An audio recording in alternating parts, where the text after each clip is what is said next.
Buenas tardes, buenas dias mga amigos, mga amigas, mga kompanyeros, mga kompanyeras, sa aking mga subscribers at mga viewers dito sa aking YouTube channel na Bueno Law and Beyond. Sa episode po na to ay pag-uusapan natin or sasagutin ko ang isang katanungan na nagmula sa aking subscriber. No, ay kasi daw siya ay nakapanood ng isang interview na ginawa ni Mr. Ogie Diaz dito kay Mr. Eric Quezon. Si Eric Quezon ay yung anak ni Dolphy, no, ang ating comedy king. Sapagkat doon daw sa interview ay kasi doon sa interview na yon, nagkwento si Eric Quezon kung paano niya minanage yung lahat ng kayamanan na naiwan ng kanyang butihing ama. No, kasi 18 sila at lumalabas na mayroong isang legally adopted child, si Dolphy, no, together with Shasha. At yung 17 lumalabas na illegitimate yan kasi wala namang napakasalang babaeng kinasama si Mr. Dolphy nung siya ay nabubuhay pa. So dito, bukod doon, kinuwento din niya na meron siyang mga kapatid na namayapa na after the death, no, of his father Dolphy. So itong kwento at kasagutan doon sa tanong na paano ni-resolve ni Eric Quezon yung pag-handle sa pagbibigay ng mga kayamanan sa mga namatay niyang mga kapatid na mayroon pang mga surviving spouse. So sinabi kasi dito ni Eric Quezon na binigyan din nila yung mga surviving spouse na share, ng equal share na supposed to be mapupunta doon sa anak na namayapa na after Dolphy's death, no? Okay, so yun yung kumuha ng attention ng isa sa ating mga subscribers. So ang sabi niya, sir, medyo similarly situated din ako sapagkat ang aking asawa ay namayapa na rin at pagkatapos noon sumunod na namatay ay ang kanyang mga magulang. So, namatay yung magulang pagkatapos namatay nung kanyang asawa na anak nung kanyang mga biyenan. Okay, may naiwan ding ari-arian yung kanyang mga biyenan at dahil dito, no, ay gusto niyang magmana as a compulsory heir and by right of representation. Ang question ngayon is this, yun bang asawa, yung surviving spouse na anak ng mga namayapa ay pwedeng umakto as a compulsory heir and at the same time can inherit by right of representation.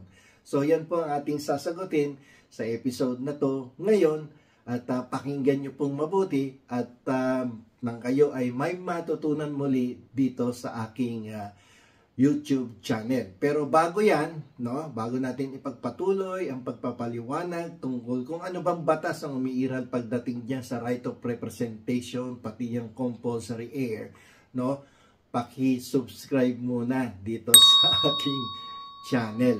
At nang madagdagan naman at ma-inspire ako sa paggawa muli ng mga ganitong klaseng vlog articles dito sa aking YouTube channel.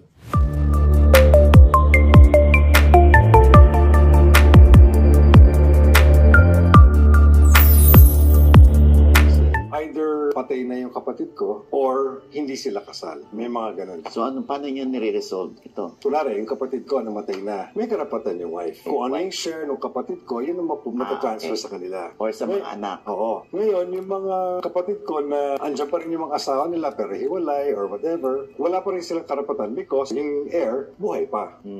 So walang kaso yun. Wala pa rin silang habol. Paggulo yung inheritance law na yan. Kasi yung succession yung succession, kamukha niyan, pagka hindi kasal, hindi ka kasali. Pagka legally adopted. So yung pong interview na yan ni Ogie Diaz kay Eric Quezon nang medyo naggumawa ng paglikot ng kaisipan ng ating subscriber na kung saan nagkaroon daw siya ng idea na baka magkaroon siya naman ng karapatan na magmana sa kanyang mga biyenan dahil ang kanya pong asawa ay nauna nang namatay, no, bago pa man namatay ang kanyang mga biyenan. Sabi niya bilang isang compulsory heir, sir, at bilang by right of representation na pwede po bang tulungan nyo ko na magsampa ng claim para makuha ko yung aking share bilang isang compulsory heir doon sa mga kayamanan na naiwan ng aking mga biyenan.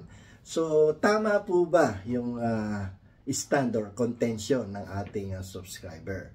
So, ikikwento ko po sa inyo ano ang sinabi ng ating Korte Suprema sa Intestate Estate o Petra Rosales na kanilang dinesisyonan na parehong-pareho ang sitwasyon.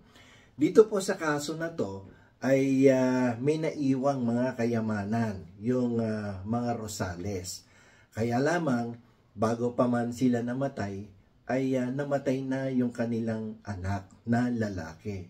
Na kung saan itong babae na surviving spouse ay nung mamatay ang kanyang mga binan ay nag-file ng claim, no, for her share as a compulsory heir and by right of representation. So sabi ng Supreme Court, alam mo, ang mga nagmamana ay divided into two groups. Yung isang grupo, yung unang grupo ay nagmamana in their own right, no, as a compulsory heir. Yung pangalawang grupo ay nagmamana by right of representation. So, nasan ka dito? Are you a compulsory heir? At ikaw ba ay may karapatan to inherit by right of representation?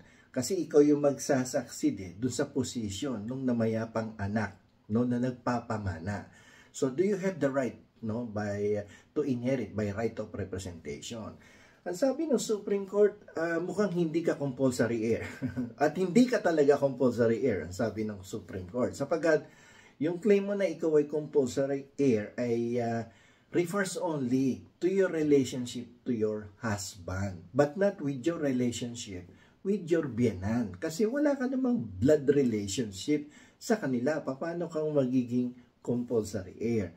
Pangalawa, hindi ka din pwede magmana by right of representation, no? Ang pwede lang mag-represent doon sa namayapa ng asawa mo ay yung kanyang mga anak. Sa katunayan, wala ka namang anak. So, tumitigil na doon yung right of representation na pinaiiral ng ating batas. At yan naman ay nakasaad sa Artikulo 981 ng ating Civil Code. Dikit-dikit na yan provisions ng ating Civil Code na kung saan sinasabi at pinaliliwanag naman kung sino ang pwede magmana by right of representation. So kung ikaw ay nakatayo lamang bilang isang manugang at gusto mong magmana sa iyong mga biyenan, abay ay hindi pwede. Wala kang karapatan na magmana. Kung bibigyan ka, voluntary, baka pwede. Pero kung sasabihin mo, you have this existing right or you have this inchoate right, no, hindi ka mapagbibigyan ng ating mga hukuman upang makakuha ng share sa mga kayamanang naiwan ng iyong mga biyenan. So, balik tayo doon sa kaso ni Eric Quezon, no? So, kahanga-hanga naman kasi yung sitwasyon ng mga Quezon siblings dahil tama lang na na-appoint doon si Eric Quezon sapagkat kung yung bubusisiin yung kanyang kwento, napaka-generous, no, at napaka-understanding ng lahat ng mga anak na naiwan ni Dolphy at nagkakaintindihan, walang naglalamangan, lalong-lalo na nga yung sitwasyon na kung saan may pinirpahang dokumento yung kanilang kapatid na legally adopted ni Shasha at ni Dolphy na si Nicole at walang kaabog-abog pinirmahan ng dokumento dahil kung hindi niya pinirmahan yon, siya ang makakakuha ng pinakamalaking share sa mga iniwang kayamanan ni Dolphy. So, kasi kung swapang yung bata na yun, hindi pipirmahan yun at kung may nagsulsul doon dahil nga pinalaki siguro ng tama at na maganda ng kanyang magulang. So, hindi siya naghabol dahil intestate succession yung ginawa ni Dolphy. Ibig sabihin, nagkaroon na lang ng extrajudicial settlement sila. Hindi na pinairal yung last will and testament ni Dolphy. So, mabait yung Nicole at mahusay din ang pagpapatakbo sa estate ni Eric Quezon. So, kasi yung iba, no, di ba, nababalitaan nyo, minsan nagpapatayan pa yung mga yan dahil sa partihan sa mana. Pero itong sitwasyon ng mga anak ni Dolphy sa iba't ibang babae ay sa pangunguna at sa leadership ni Eric Quezon ay lubos na kahanga-hanga. Hindi nag-away, nagkaintindihan, kung may konting gusot, sumusunod sa administrator at executor na dinesignate ni Dolphy. So hanggang dyan na lamang po at sana po may natutunan kayo dito sa aking episode ngayong araw na to at sana po ay nakapag-subscribe na kayo dito sa aking channel at sa susunod na episode ay bibigyan ko uli kayo ng mga articles na kapakipakinabang at pwede ninyong gamitin sa pang-araw-araw ninyong buhay at malalaman nyo kung ano ang inyong mga karapatan. So hanggang dito na lamang po, ito pong muli ang inyong lingkod, si Attorney Rene Bueno.